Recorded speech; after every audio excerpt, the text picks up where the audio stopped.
Hello, Fáilte. You're very welcome back. This is our first recording of 2020. We've had a little break, but if you're watching this on the playlist, then, should all just carry on seamlessly. So we had actually paused on a bit of a cliffhanger. We are on section 6 of the Táin Cúailgne, the cattle raid of Cooley. And what I'm going to do is, as usual, share my screen. And if you're just joining me for the first time, by the way, please do go back. There is a playlist, the Táin Cúailgne playlist on this channel. So do go back and make sure that you start from the start, because it's not going to make a lot of sense to you if you are just jumping in the middle. And make sure you subscribe and hit the bell for notifications, because I am doing this as a labor of love. So I will be doing videos as often as I can, but I don't want you to miss any episodes or anything. And I'm also going to go and do catch-up videos or catch-up emails for my mailing list. So go over to loraobrien.ie and all the links are going to be down below. So make sure that you check that out. So when last we left our heroes, we were in section 6, which is the March of the Host. And Cúailgne knew that the men and women of the rest of Ireland were on their way in to Ulster. And he knew that Ulster was in danger, and basically it was all on him. But he left for a tryst with a woman, as you do. So he, what he did was he, with only one foot and one hand and one eye, so that for the eagle-eyed among you, you will have noticed that that is the Corganocht, which is the crane stance. So that does show up quite a few times in Irish literature, and there's kind of random references like this, so it's a little bit exciting when you come across one. In case I didn't mention, just because I like to give credit, obviously this is John Donne's translation of the Táin Cúailgne. And again, links to the original and everything will be in the underneath the video here, okay? So, now where were we? Oh, I had it and I'm after losing it. God damn it. Okay, so what I'm going to do is Control and F, and where we had left it was the woman, I believe. So Control and F. Why is that not coming up? There we go, with the woman. There we go. Now, so sorry about that pause there. He forced the ring. Oh yeah, Cúailgne had left the Ohm as well on the pillar stone. So he forced the ring till it reached the thick of the pillar stone. Thereafter, Cúailgne went his way to his tryst with the woman. So now, as I said, if you're watching them all in one hit, apologies for that little delay, but if you're following along as we're recording this, then welcome back. So touching the men of Éireann, the account follows here. So the action goes back to the men of Éireann. We're not actually touching them. They came up to the pillar stone at Ardquillan, which is called Cross-a-Coil today, and they began looking out upon the province that was unknown to them, the province of Ulster. And two of Mave's people went always before them in the van of the host, at every camp and on every march, at every ford and every river and every gap. They were wont to do so that they might save the brooches and cushions and cloaks of the host, so that the dust of the multitude might not soil them, and that no stain might come on the prince's raiment in the crowd or the crush of the hosts or the throng. These were the two sons of Nera, who was the son of Nuachar, son of Táin, two sons of the house stewards of Cúailgne, and Inal to wit. Frech and Fochnam were the names of their charioteers. So these lads like to go ahead and make sure that they weren't caught up with the hoi polloi, the plebeians. So, and they were the sons of the house stewards of Cúailgne. No, they were the two sons of Nera. My apologies. Now, Nera is the one, and especially with the Cúailgne connection, Nera is the one who had adventures in the other world. So that's an interesting little connection there. The nobles of Éireann arrived at the pillar stone, and they were beheld, and they there beheld the signs of the browsing of the horses cropping around the pillar, and they looked close at the rude hoop which the royal hero had left behind about the pillar stone. And Ailill took the withy in his hand and placed it in Fergus's hand. And Fergus read the Ogham script graven on the plug of the withy.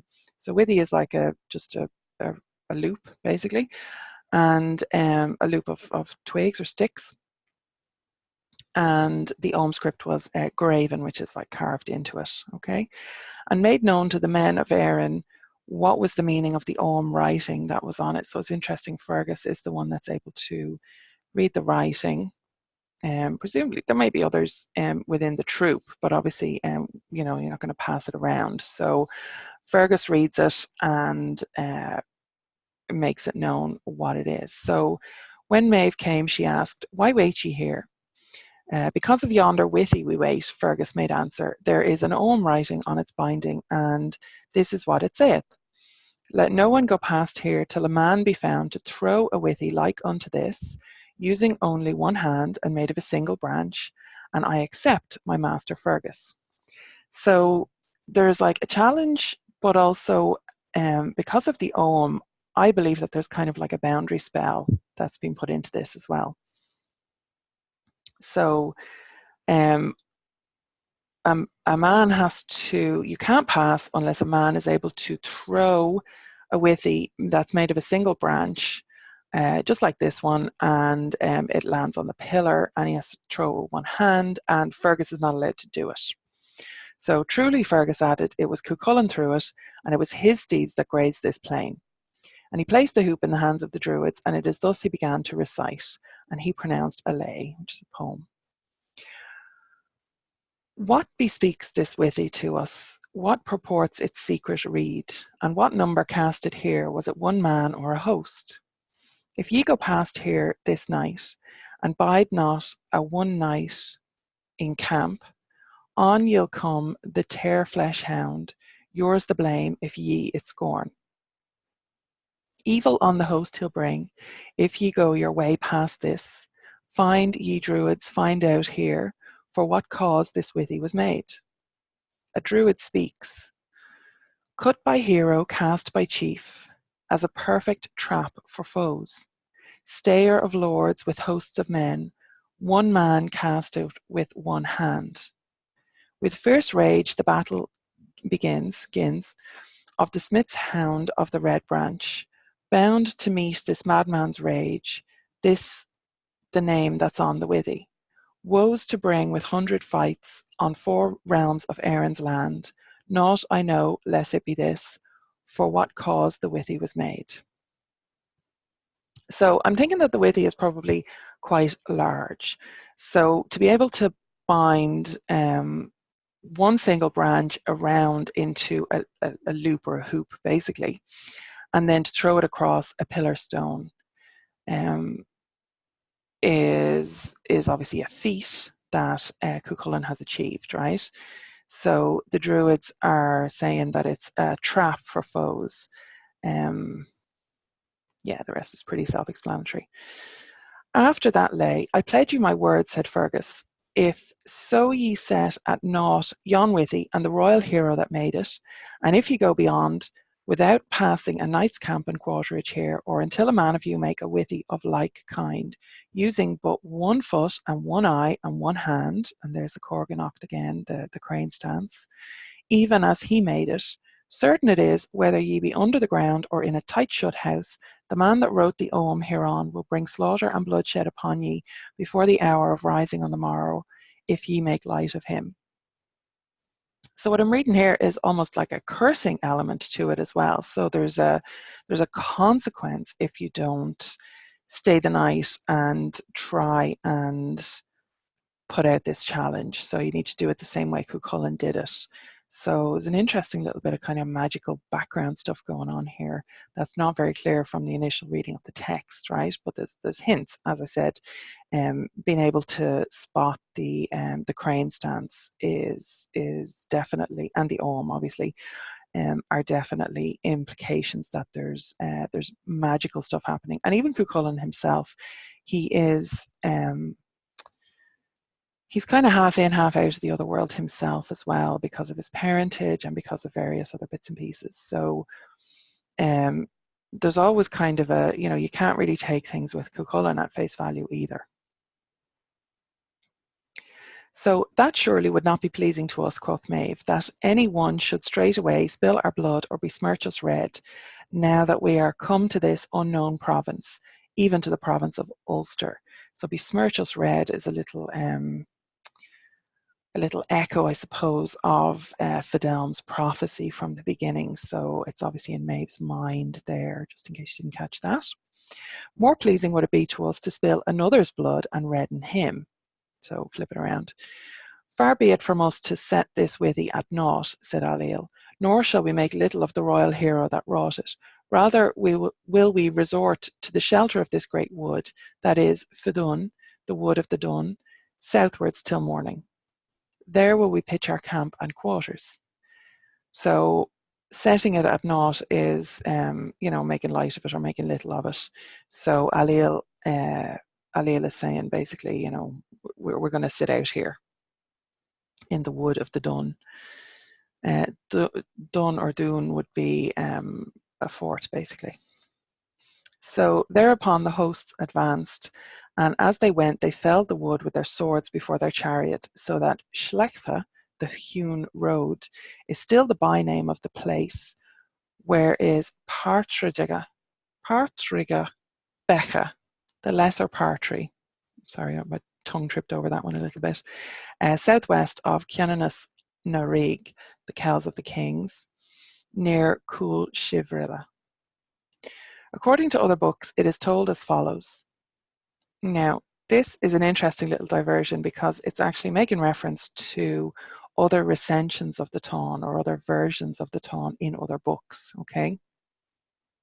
So according to other books, it is told as follows. After they had come to Fidun, they saw a chariot and therein a beautiful maiden. It is there that the conversation between Maeve and Fidelm the seeress took place that we spoke of before, and it is after the answer she made to Maeve that the wood was cut down. Look for me, said Maeve, how my journey will be. It is hard for me, the maiden made answer, for no glance of eye can I cast upon them in the wood. Then it is ploughland this shall be, quoth Maeve. We will cut down the wood. Now this was done so that this is the name of the place, Shlechtha to wit. They slept in Cúailgne, which is Ciananus. So that is an interesting, again, there's a kind of an element of, when you look at a lot of the stories, the shaping of the land is a very important sovereignty function. So the Dagda does it, for example, when he's clearing the plains.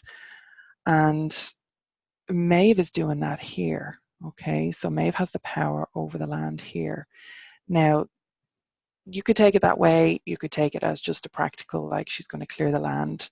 But because the seeress is involved in it, there's that mystical or magical element. It doesn't really make much difference to, magic, divination, prophecy, whether there's trees in the way or not, right?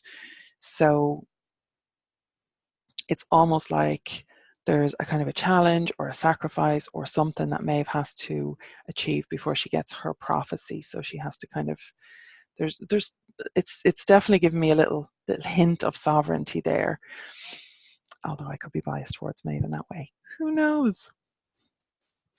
So I am writing a book on Maeve at the moment, and it will be out 2020. So do look for that from Eel and Otter Press. And again, make sure you're on the mailing list at loraobrien.ie for more news of that, because I just finished the 3rd chapter today as I record this. And I am very excited about this book, I have to say. So yeah, that's in process. A heavy snow fell on them that night, and so great it was that it reached to the shoulders of the men, and to the flanks of horses, and to the poles of the chariots, so that all the provinces of Erin were one level plain from the snow. But no huts, nor bothies, nor tents did they set up that night, nor did they prepare food nor drink. nor made they a meal nor repast. None of the men of Erin wot whether friend or foe was next him until the bright hour of sunrise on the morrow. So the weather turned really, really bad. Certain it was that the men of Erin experienced not a night of encampment or of station that held more discomfort or hardship for them than that night with the snow at Cúailgne. The 4 grand provinces of Erin moved out early on the morrow with the rising of the bright shining sun glistening on the snow, and marched on from that part into another. So we're going to leave that here now today, and we will come back to the next episode in the next video. So make sure that you are subscribed and hit the bell for notifications so that you get notification when the next video is. Okay, so slán go fóill, and I'll see you in the next video.